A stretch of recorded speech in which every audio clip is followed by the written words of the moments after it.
Lovie Poe, na maalam na sa FPJ Batang Quiapo, mukhang, now signing off.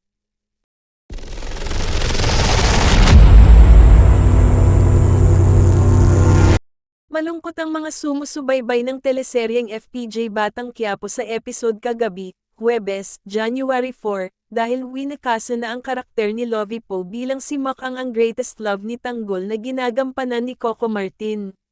Sa laki ng pagkukulang ni Makang kay Tanggol na lagi siyang ipinagtatanggol simula pa noong mga bata pa sila, tanda ng malaking pagmamahal sa kanya ng kaibigan, ay hindi niya ito natumbasan dahil mas inisip niya ang bilin ng magulang na huwag iibig sa binata dahil walang mangyayari sa buhay niya. Huli nang maisip ni Makang si Tanggol nang saktan siya ng asawang si Christopher De Leon bilang si Albert Ramon, at laging gulat niya nang makita sa mansion ang lalaking mahal pala niya, kaya sumama siyang tumakas. Kaya naman nang nakita niyang babarilin ni Irma Adlawan bilang si Olga, si Tanggol ay siya ang sumalo sa balang dapat sana ay para sa lalaking mahal niya. Sa sentido ang tama ng bala kay Makang, kaya malabong mabuhay na ito tulad ng mga nabasa naming komento ng netizens dahil hopang nabuhay ang katambal ni Tanggol. Pero wala na dahil ang mismong producer ng programa, ang Dreamscape Entertainment, ay nagpasalamat na kay Lovie. Maraming salamat at Lovie Poe sa pagbibigay buhay kay Makang.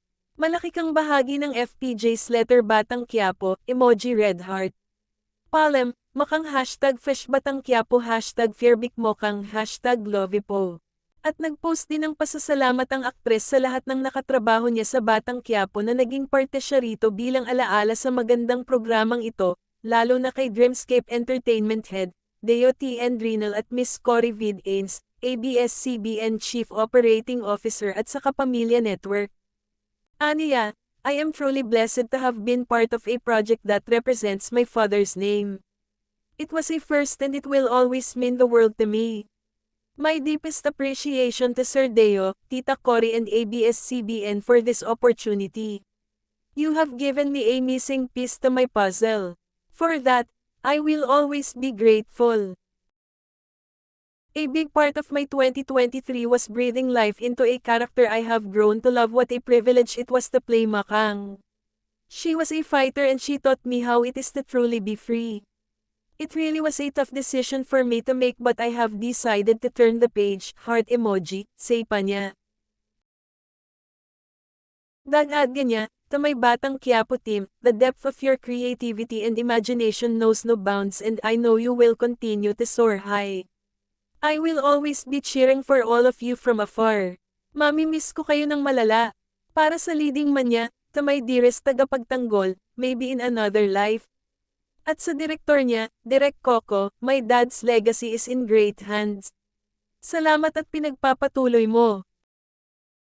Coco, I will always be one of your biggest fans. Please try to get some sleep, mensahe pa niya. Hindi rin nakalimutan ni Lovie ang supporters niya, at sa mga nagmamahal kay Makang, sobrang mahal ko din kayo. Maraming salamat po. Inyong tropa, Makang, now signing off. Kaliwat kanan ang reaksyon ng mga sumusubaybay ng FPJ's letter Batang Quiapo dahil bakit binago ang script. Anong nangyari at nasaan na ang eksenang naghahalikan sina Makang at Tanggol sa harapan ng Quiapo Church na nahuli sila ni Albert at nagkabunutan ng baril, at nagulat ang huli dahil ang lalaking kamukha niya na matagal na niyang hinahanap ay kaharap niya at karelasyon ng kanyang asawa. May mga nagsabi naman na kaya binago ang script ay dahil kailangan na ring asikasuhin ni Makang o Lovie ang kanyang buhay may asawa dahil hindi pa nakakapag-honeymoon ang dalawa dahil ilang araw lang pagkatapos ng kasal nito sa London ay balik taping siya para sa BQ. Sabi ng netizen na si Noringay, "Mami-miss ka ng nanay ko sa BQ. She watches the show every night." Nalungkot naman ang netizen na si Chu si Jinli, "This is so heartbreaking, lalo na umpisahan ko yung journey nyo ni Tanggol. Thank you Makang, ikaw pa rin kay Tanggol hanggang dulo. Enjoy your married life, you did well Lovie Poe, mahal kita, thank you sayo." At syempre may fans din si Ivana Alawi na natuwa tulad ni Ivana Tex Bacolod City, by Makang. Maraming salamat. We will miss you pero hindi na magseselos ang bubbles namin, we love you Poe. Ingat always. May mga yumauki na rin dahil nagtagumpay na si Bubbles na siya na ang leading lady ni Tanggol.